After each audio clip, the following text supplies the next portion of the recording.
We're starting a little bit late, so we're going to get going, but welcome to the individual giving session. I'm going to now turn it over to our cultivation event host, Miss Julie.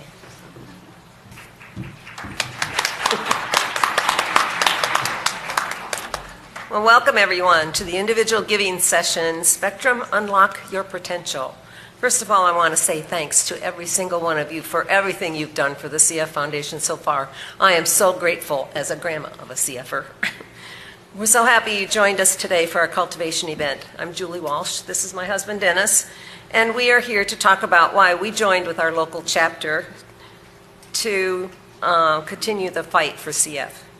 A cultivation event is a gathering place to tell people more about the Cystic Fibrosis Foundation and the fantastic research that's being done in ways that cause them to have the desire to get involved. In other words, we want them to get excited about finding that cure for CF. Our connection with CF started with our grandson, Hayden. We were there at the hospital a couple days after Hayden was born when they told us that he had CF. I just remember thinking, no, we were just devastated at that point. We loved this little boy so much. So what could we do to help? We heard about the Great Strides Walk, so we decided that would be a way we could fundraise. We prayed that over the years, the expanded life expectancy would stay ahead of Hayden, and so far it has. But, you know, that's just still not good enough.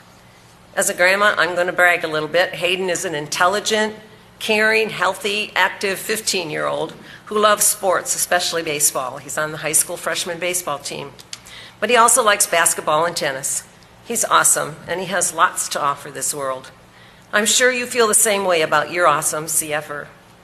You know, I'm always trying to think of new ways to help. Maybe you are too, so here is a way that you can do that. Pass your passion for a cure on to your friends and contacts by getting them together for a cultivation event to learn more. Maybe a cocktail party or a dinner party, or just an informal get-together. Our goal is a long, healthy life for our grandson Hayden and all those with CF. And of course, ultimately, that cure. I imagine you have that same goal. We hope you'll pass your passion to help on to others at a cultivation event of your own. Let's help those with CF say, I used to have CF, but now I don't.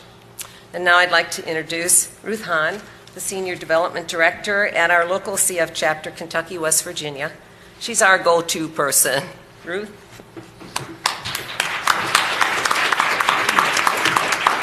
Thank you, Julie. And thanks to both Julie and Dennis for hosting this event on behalf of the Cystic Fibrosis Foundation, Kentucky, West Virginia chapter.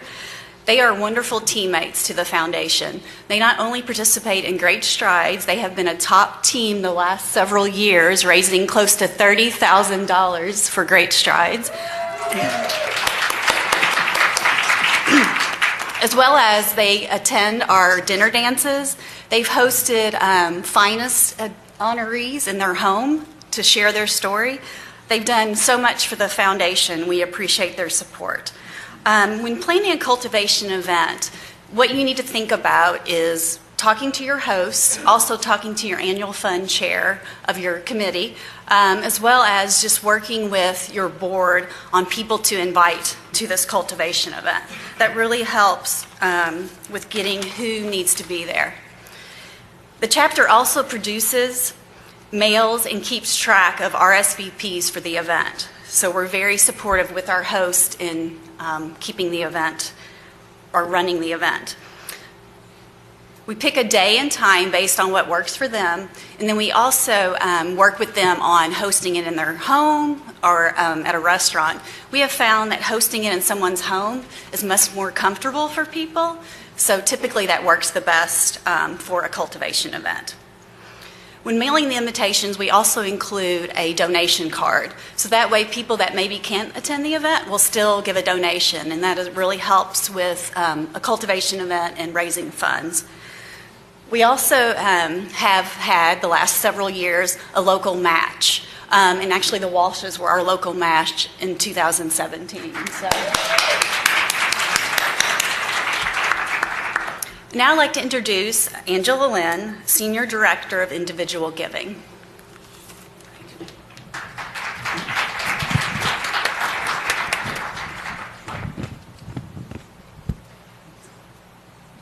We're good, sorry. Good morning, everybody. It's great to be here. And let me move over this way. Is this good? It's great to have everybody here with us today. Thank you, Ruth. Thank you, Dennis and Julie, for hosting this today. And thank you for those of you online for joining us. As Ruth said, my name is Angela Lynn. I'm the Director of Individual Giving. I work for the national office but live remotely and travel around, and I'm working with the Southeast chapter now. I've traveled around and have met with a lot of you over the years. I'm also a CF mom. I have 2 boys, and my younger son, Mike, has cystic fibrosis. He's a senior in high school, which means he's got a little bit of senioritis right now. And we're also waiting for those last little college acceptance letters to dribble in. So we'll see what's going to happen here pretty soon.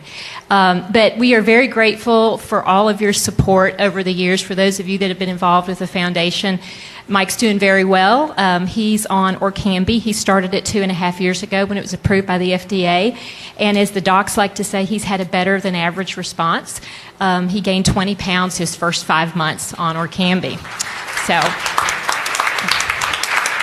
So again, we're very grateful for all of you all who've been in the trenches for so many years. Thank you.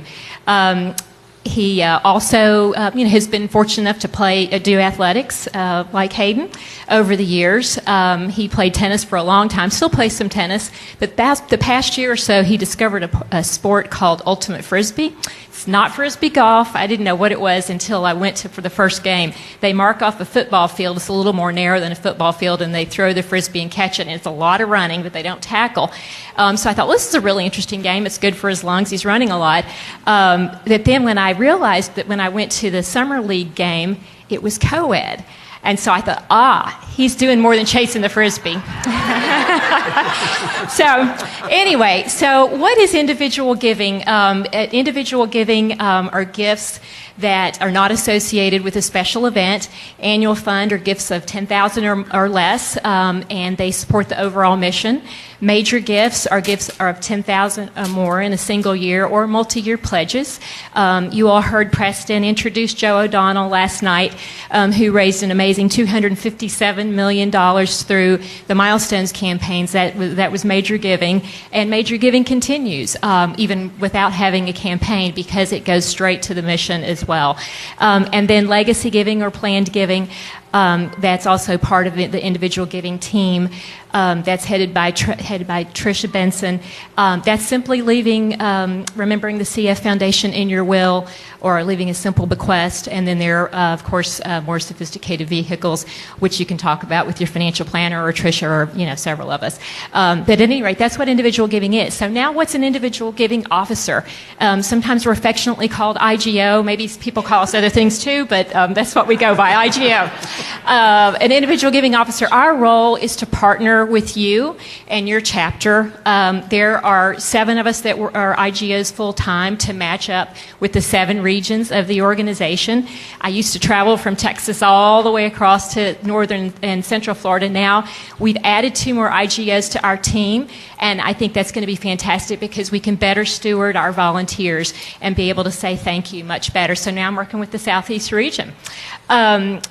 The individual giving officers, what our role is to work very closely, as I said, with the chapter. We do one-on-one meetings. I'm going to be visiting Charlotte soon, and Dee Dee's going to set up some one-on-one meetings. We're going to say thank you. She's going to introduce me around since I'm new to that chapter.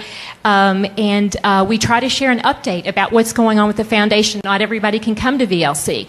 So the individual giving officers are fairly adept at being able to try to synthesize the information, even like what the docs were talking about yesterday in more layman's terms. But we do a lot of sharing of information, as well as we talk about Compass, community partnerships. So we also speak at annual meetings as well as board meetings. But these cultivation events are an interesting opportunity because it's a way for you to reach out to your network and your circle of friends and your family, in addition to the board members and the people who are already involved. It's a way to reach out, and so we can share the story with them and get people interested. And if they're very new to CF, we can start at a basic level. If they're people who've been around and supported you for a long time, we can share a little more detail about the progress. And so, as Ruth said, we're also here to support you with the chapter, with follow-up, with helping find a match, with just a variety of things. So a couple of examples too. Last year, I did a couple of cultivation events. Most of them were for the annual fund, but I also did one in Sarasota, Florida. That was a kickoff for Great Strides. A CF grandma had a luncheon with 150 of her closest friends, and that was really nice. And then I also did one, a chainsaw carving event kickoff party in Gray, Georgia. It has a couple thousand people every year. Apparently, it's the second largest in the country. So we do a variety of things, and we want to be a resource to you. So I think one of the most important things we need to think about always is that we need to keep moving forward. We need to keep raising money. As we heard yesterday, there's fabulous progress, and we all feel that, and we're all grateful, but we're not done. So we need to keep on moving forward. We need to move forward for those people who may not benefit from the next generation modulators. We need to move forward for those people who are struggling with NTMs or Pseudomonas or MRSA. We need to move forward for people who are struggling with anxiety or maybe feeling isolated, because CF can be a very isolating disease. And we need to move forward for people who have had lung transplants. And then I kept my bracelet on. I still have it, and I'm supposed to be thinking about we're moving forward for the brave kids with CF who are doing their treatments. And we're moving forward for that final slice of the pie, the final 5%, and we're all in until it's done.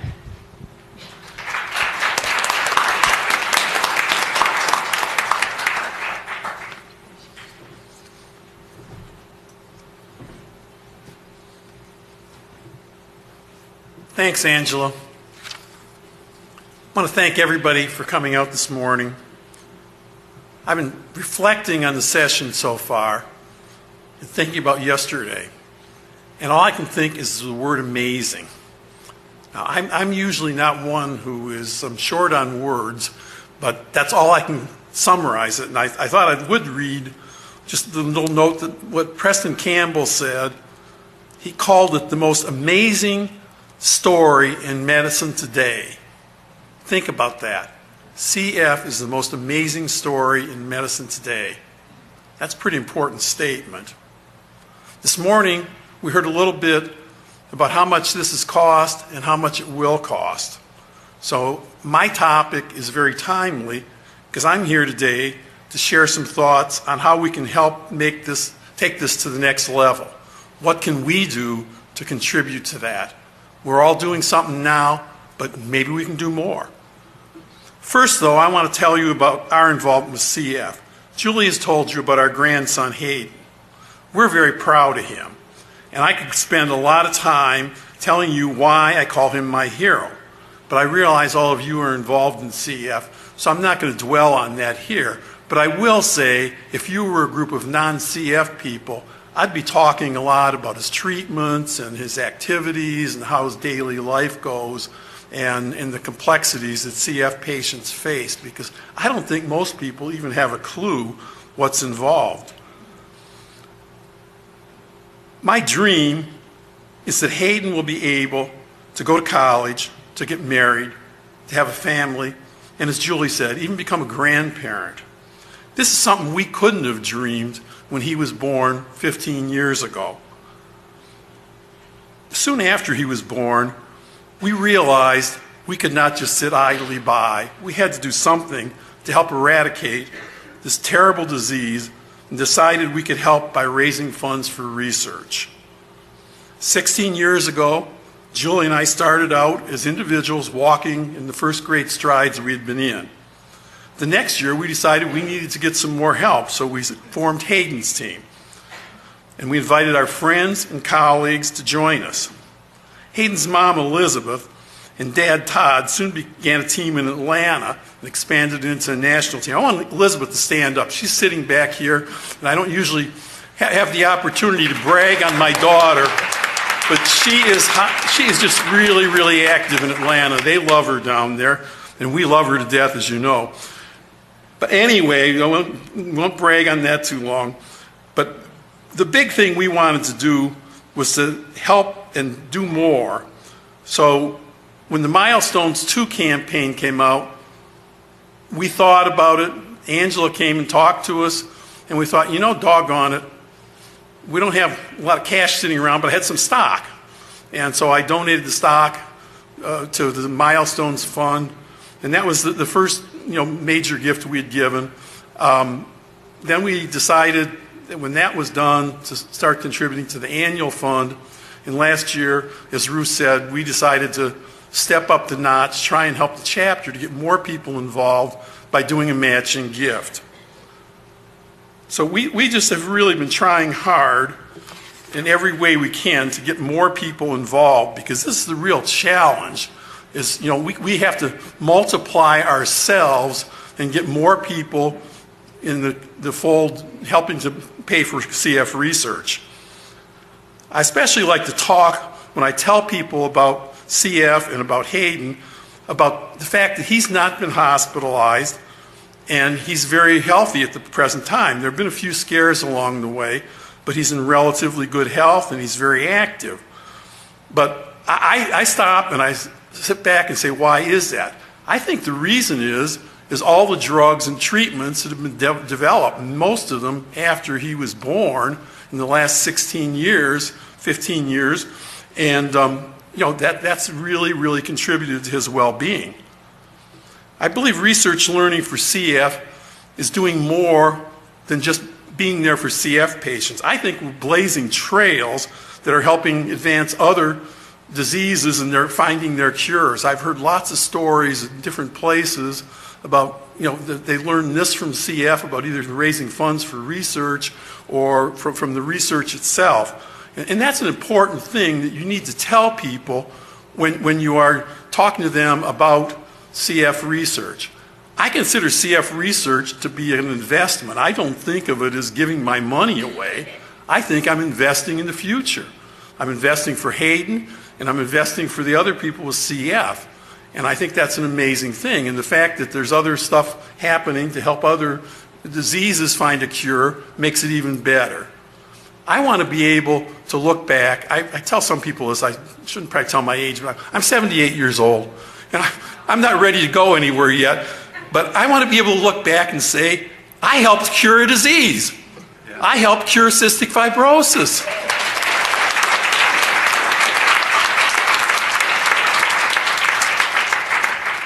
And each of you can help make this happen.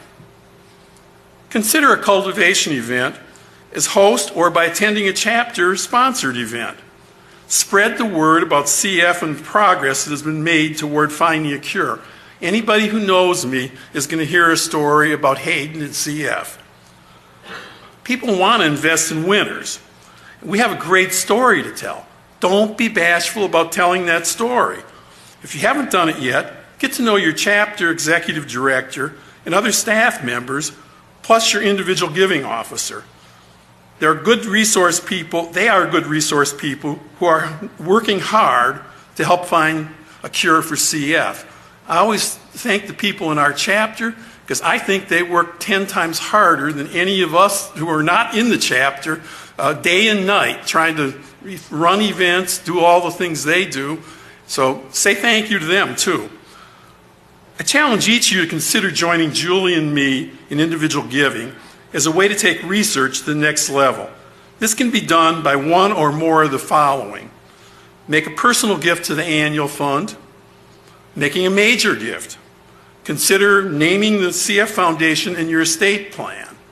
All of these can be done. You don't have to make a monumental step to start with. The annual fund, I think you said was $10,000 to $10,000. Was that what you said? Yeah. So it's definitely something that any of us can skimp on a couple Starbucks and make a contribution to the annual fund. Finally, though, I want to just say thanks to each of you for all you do to support CF and to make it stand for Cure Found. Angie Kinney is now going to come up, and we're going to exit the stage, so I'll turn it over to her.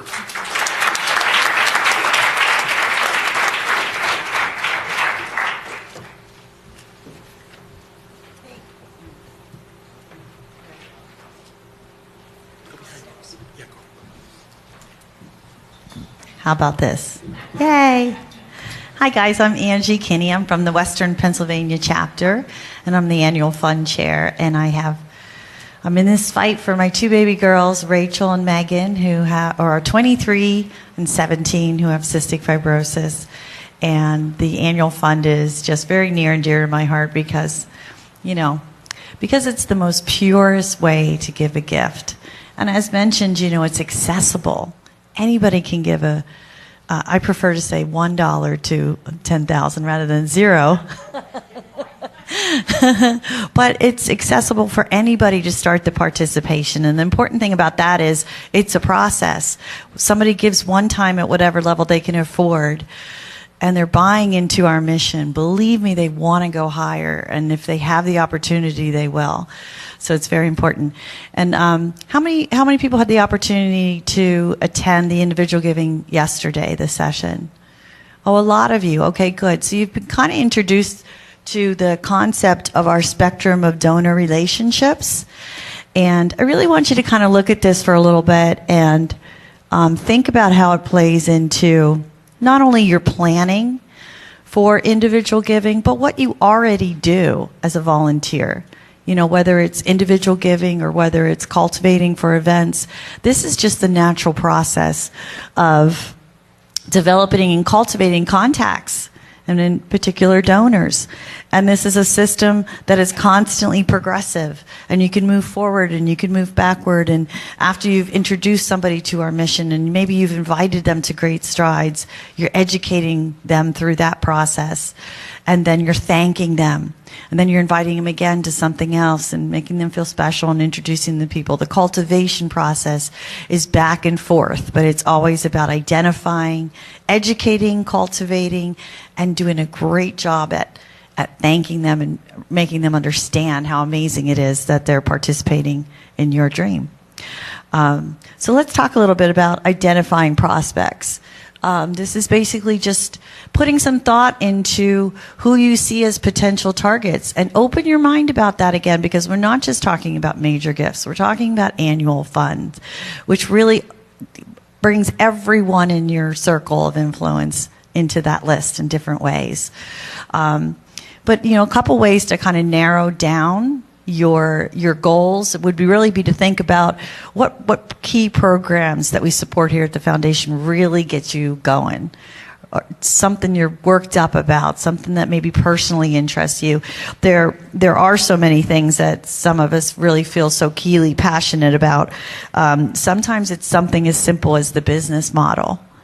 Justin Davis is here, and I know that when he first, our Tomorrow's Leaders, wonderful guy right there.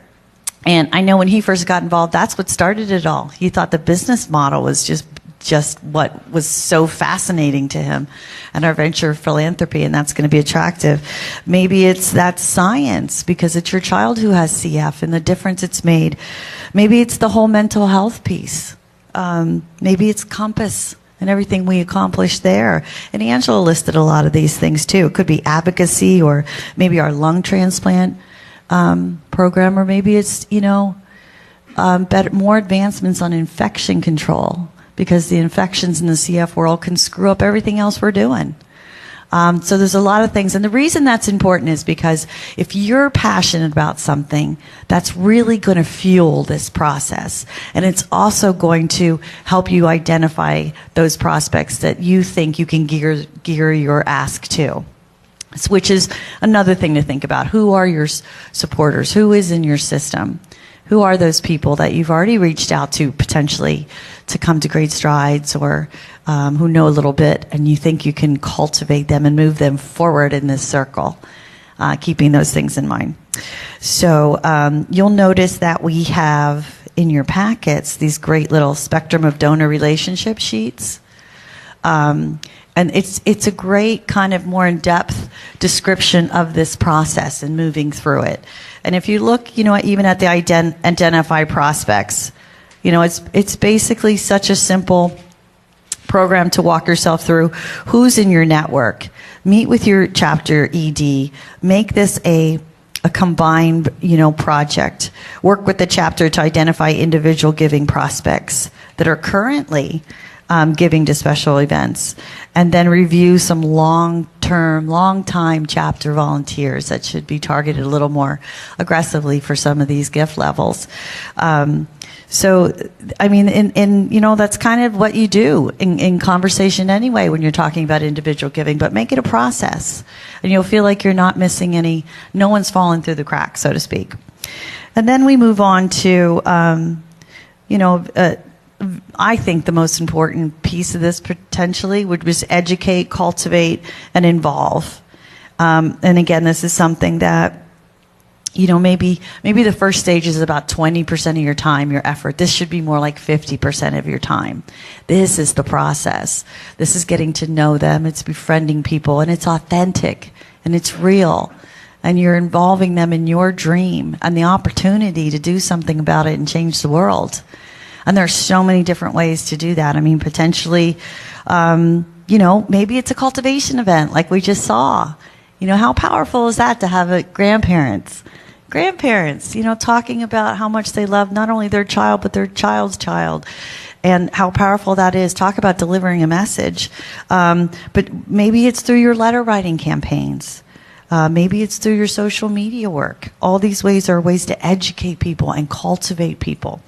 Some of them are very direct and some of them are very wide. Maybe it's zeroing in on your list and deciding to really invite some people to some events and let the mission moments do their work and cultivate. And let the beautiful process play out. And, remember to have an elevator speech. Be ready with that. Spend some time really figuring out, how you will deliver your message about CF and what's so important to you and what you're most passionate about. So you're always ready to kind of share that in any situation. And that kind of just brings us into what most people think is maybe more scarier, which is the ask. And the ask is,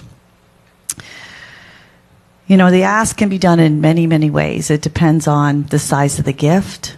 It will determine who's involved, whether staff is involved, whether it's just you. There's a lot of determining factors, and it's going to be based on the situation. But I'll tell you one thing. If you ask me what the key to the ask is, at whatever level that might be, to me, it's always been the same thing. It's about your own personal perspective of what you're asking about. Because if you don't get this right, you're not going to be who you need to be for that request, because you have to feel it in your heart that to be able to participate in this mission of ours and to change the world is an absolute gift on so many levels, and to actually give other people that opportunity to do something amazing with their life and change the world, which we know they will because we believe in this and we believe in the science. I mean, that is a privilege. It's an absolute privilege. All of us have been at that stage where, I can't ask these people again, or, always so worried about that kind of thing. You really need to get this straight in your mind first. To me, that's the key to the ask, is to get your mind right about this and have your perspective and move from there. And if you're struggling with that, work on fixing that. You can talk to so many people that can help you through that process. Me, Peter Hodge, any of our individual giving team. So consider that, because it's important. And we think at this point we might, really what's best about talking about the ask is giving you the opportunity to sort of evaluate what you think and what you would do in certain situations, what you would do. So we're going to play a little game, and what we'd like to do is sort of assign, here's our wheel. These are the different groups and communities in your life that you could actually think about and say, if I was going to target somebody in my world within one of those groups, who would it be? How would this process play out? What would I do? What are some of the strategies I might employ that would make me feel good and make them feel good? So we're going to try to maybe go table to table and assign. I have my Vanna Hodge, who's going to be doing the spinning for us. And we have one for online as well. Our online audience. We're so excited. We're going to be spinning for you as well. Why don't we start with our online audience? Yeah, it's a good idea. Let's spin and see how this works. Oops. Just the middle. Push just the the touchpad. Okay, go back to the spin. Technical All right. problem. But he's just as pretty as Vanna. Kids, teams, or group for $100. No, so that was Did you for spin? online. So if you're watching online, think about everything we've just chatted about and apply it to kids, teams, or groups. How would you engage that soccer team that your daughter plays in, or the flag football team that your daughter plays in, or the archery club that your son goes to? Whatever it is, pick one of those and think about it. And we'll, give us some feedback online as well, if you would. Great. Okay, now we're just going to walk through, and I think this would be a fun way to actually introduce the group to our amazing individual giving team. The Mid-Atlantic region. The IGO there is Fran, my Franny. Where is she? Franny! Say hi to Franny. Okay, so here we are. We're going to spin. Grandparents. Grandparents, yay. Angela, maybe you want to run this over to them? Who's next? Okay, next would be Gina Shuey. Is Gina at the table? You guys Okay. have got friends. Friends. Who's next? Okay, then we have Gia. She's Northeast region. Gia. Yay, hi Gia. And we'll spin that again here. Oops. Vanna's struggling here. All right, social group. So, Gia, that bingo club and you play in every Wednesday night, Is it think or about social? that. How would you engage with those folks? Okay, where's our Midwest region? Amanda. Is our IGO there? Okay, Trisha. Trisha's here. Yay, Trisha, thank you. We're spinning for you. You got Social social media. media. How would you engage your networks with social media? Okay, we have the West region, which is Amy. Ow! Amy's got work colleagues. Woohoo! Whoop, whoop. Okay, Work colleagues. Southwest region, Melody. There she is. Okay, let's see what we And got. you got, let's go with extended family. Extended family. All right, now the Mid-South region is Brian. Brian, you got religious groups. Always a good one. Lots of caring people.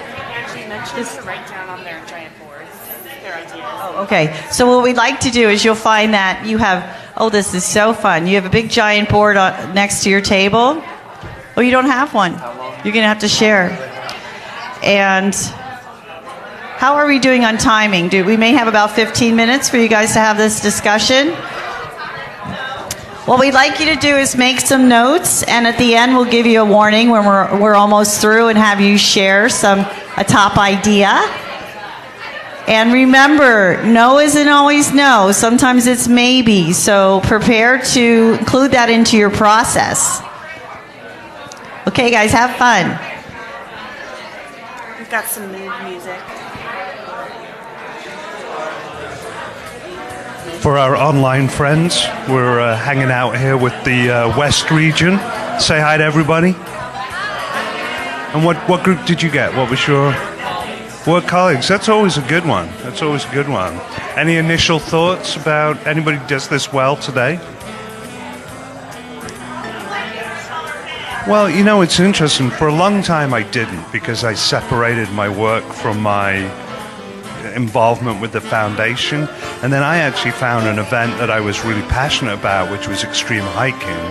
And I figured that my colleagues, it's not just golf, it's not a dinner dance, it's something not any of them could do. So it was something I felt comfortable going to my colleagues with. And after I did that and did some of the extreme hike stuff, I was able to grow my involvement with them and the confidence, but I still do segment my different groups of people that I go to for different asks. And I have a very specific way I do that within work, just because that's how it's important to me. So I think, and it's different for everybody. I work in a big company, you might work in a smaller company.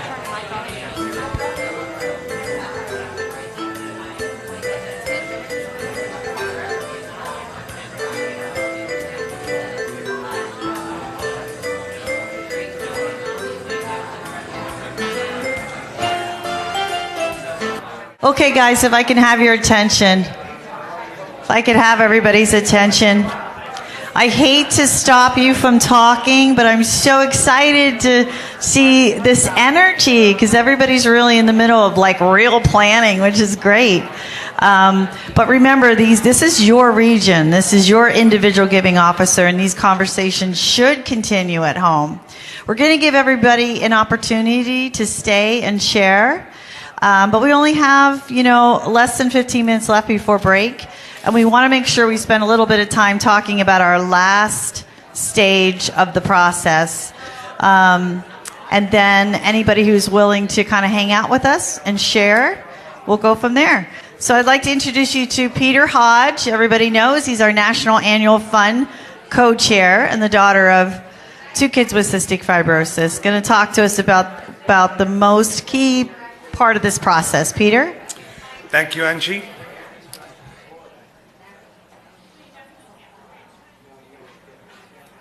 All right, that's good. That's my school teacher pause right there, just to get the room quiet. It's good, right?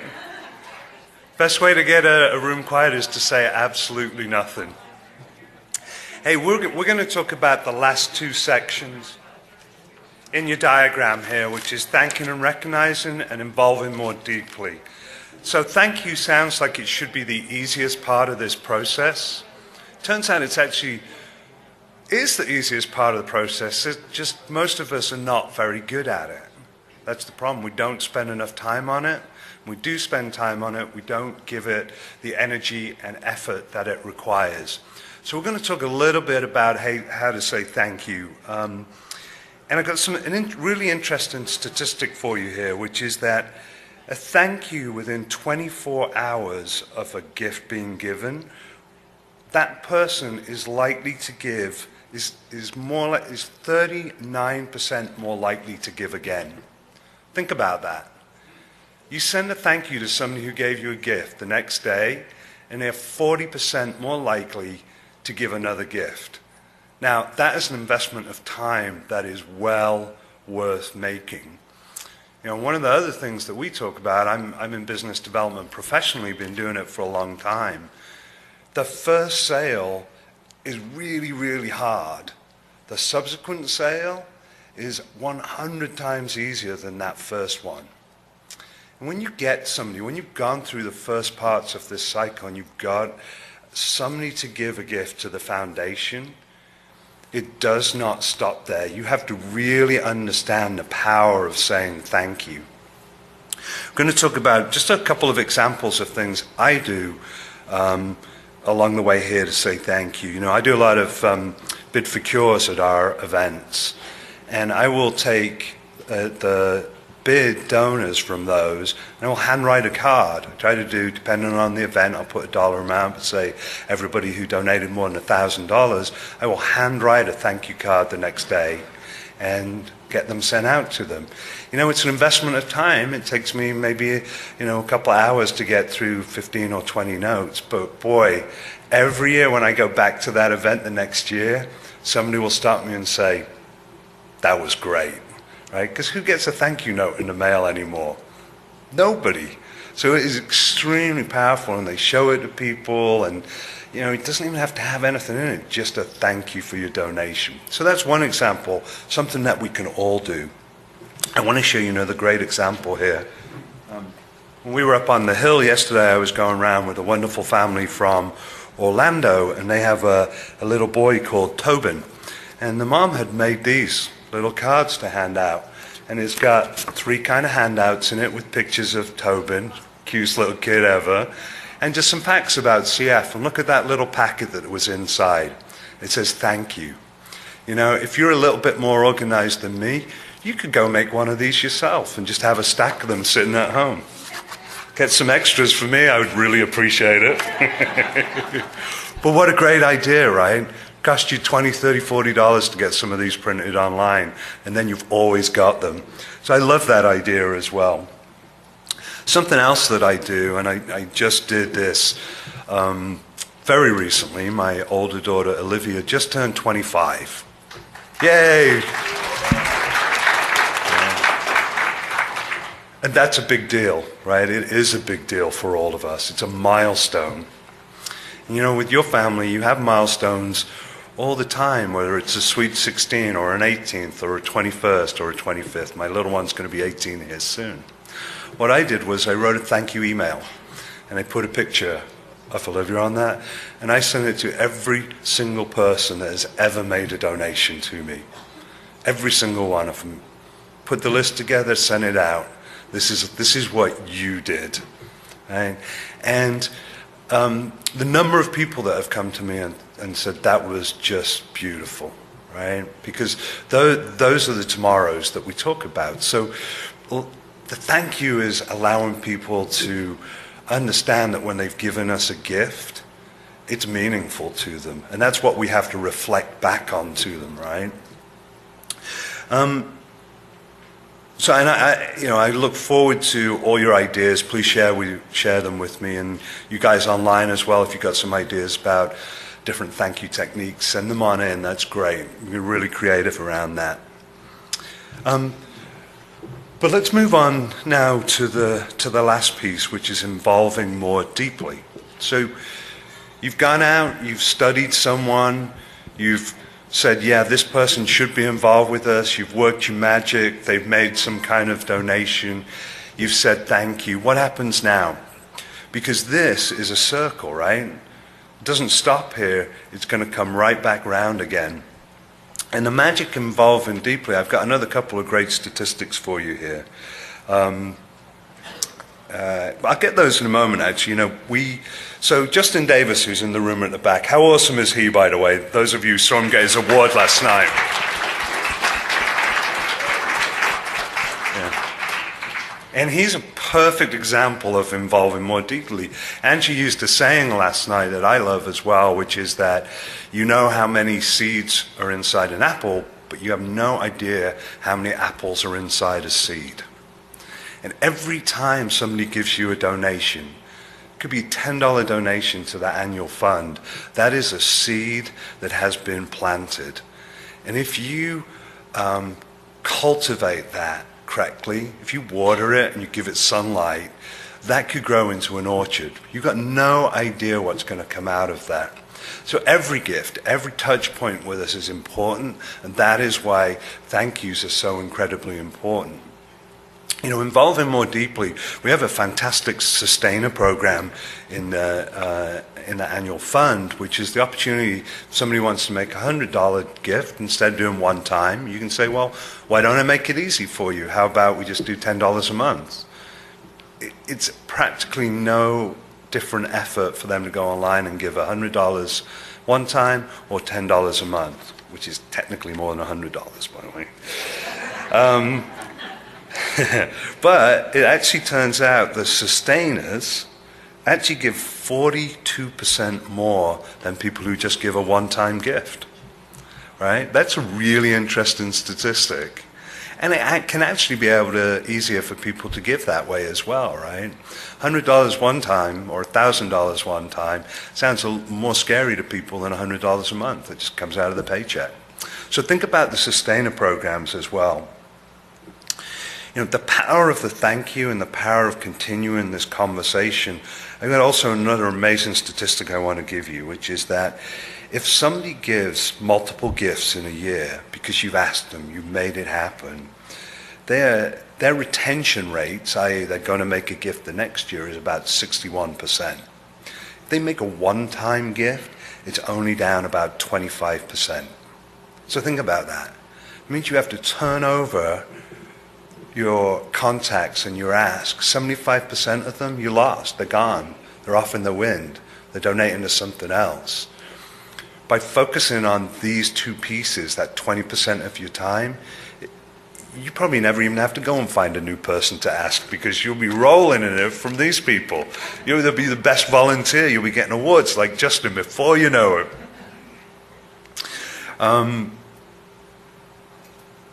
And so this involved more deeply. I talked about Justin. He started out as an honoree, and look where he was last night.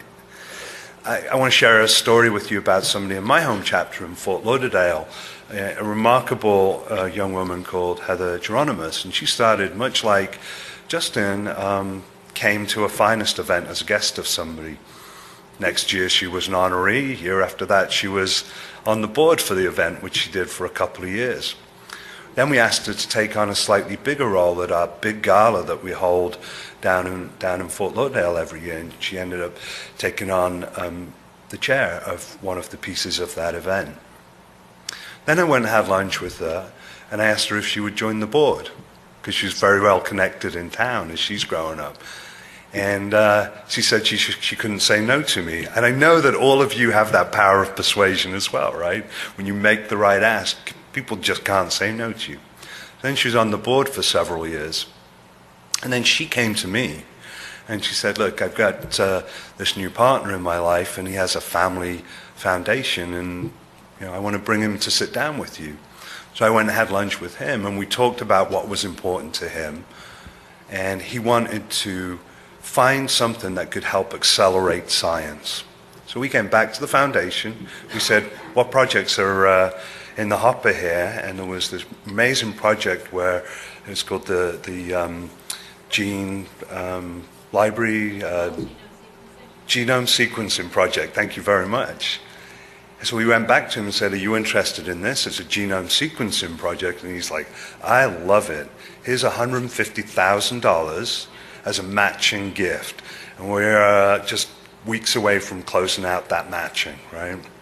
So that seed that got planted all the way back with somebody just coming to an event and we followed up, all the way over here is a $300,000 project to buy a genome sequencing machine. Right? The power of involving more deeply.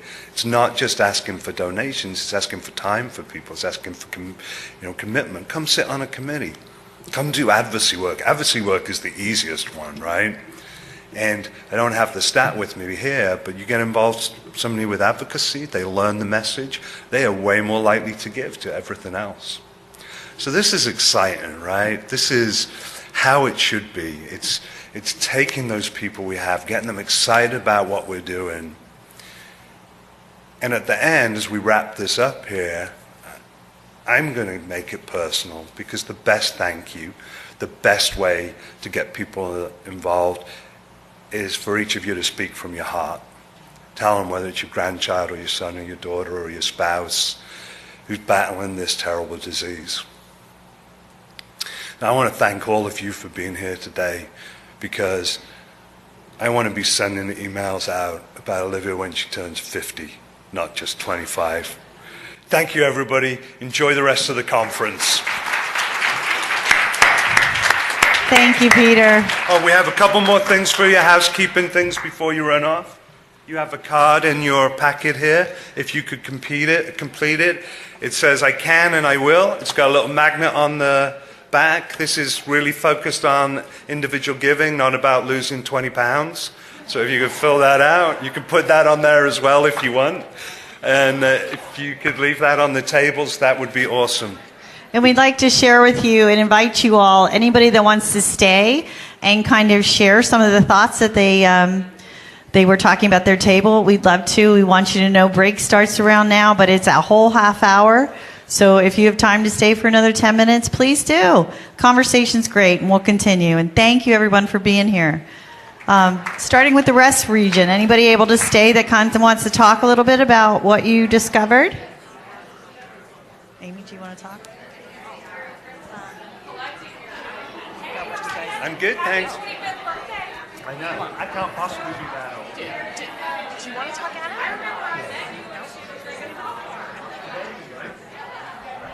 Joe, come on. You want to talk? Yeah, we're talking about consumer. Okay, this is Joe. He's going to talk a little bit about what they were working on in the West region.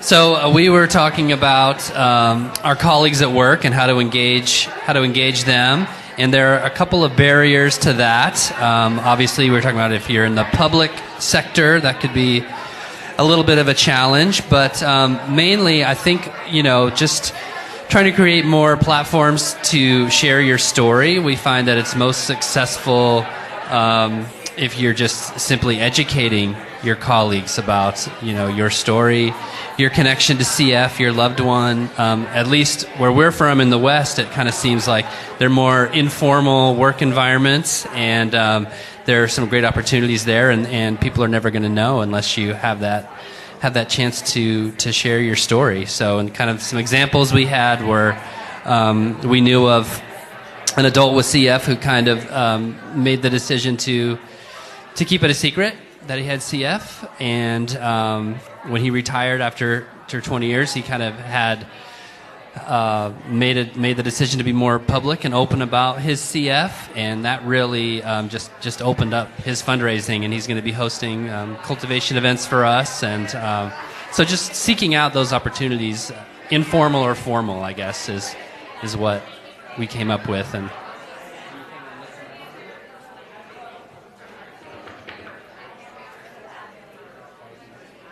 that was it? Yeah. Thank you. All right, Joe. I don't know if you guys heard, but he mentioned that, if people don't know, they can't give. So this is what this is all about, giving people the opportunity. Okay, over here in the Southwest region, they were talking about extended families. Does anybody have anything to share here about some of the things that you've come up with? You have a piece you want to share? Yeah, Corey, talk to us a little bit about how far you got in the process of kind of brainstorming on this. We just talked about how we reach out to our extended family through social media to give them scientific updates and updates on the kiddos and things of that nature. But then we also talked about transitioning from our folks who are already participating in our Great Strides to moving into other events and then transitioning into annual giving campaigns. That's awesome. And again, it's a starter conversation, right? Now you guys have kick-started this, and the challenge is to go home and keep talking about it and develop a plan. Because it's not overwhelming. There is a system, and you just follow it. Okay, over here we have the Midwest region. Who were you guys working on? Who was your group that you were working on?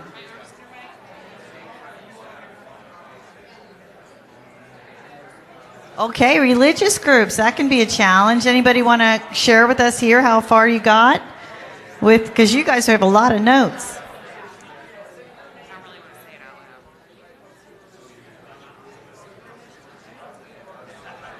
Okay, so we decided religious groups could be a little bit tricky, but we kind of branched off of our own personal relationships, people we know from Sunday school, maybe a Bible study or a care group that you belong to, and you invite those people to your walk, you invite them to a CF event, because we think once they attend, they're much more engaged and interested, and they'll be more interested in making other types of donations. So we talked about that. We also talked about the possibility of maybe being able to advertise the walk on a bulletin board, or maybe in the church bulletin, or in a monthly newsletter, sending invitations to the congregation, inviting them to come to the walk or other CF events.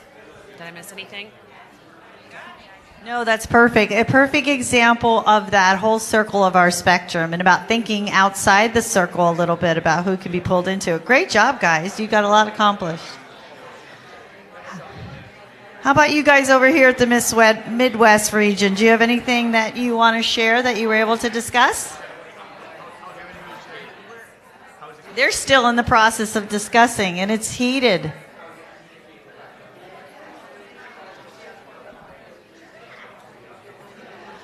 Okay, Pat Joseph wants to share a little bit about what they discussed back here at the table. What was your assigned group? Well, our assigned group was friends and college friends, neighbors, virtual friends, and so what we came up with was some really easy, tweaky things to do. We had two different versions of a way to network through friends. So Justin said that they like to get together in their world. They like to have a lot of gatherings, and they go out a lot. And so he likes to repurpose going out and use that as a way to introduce CF in his different events and then in his different circles. And people like to go out for a purpose.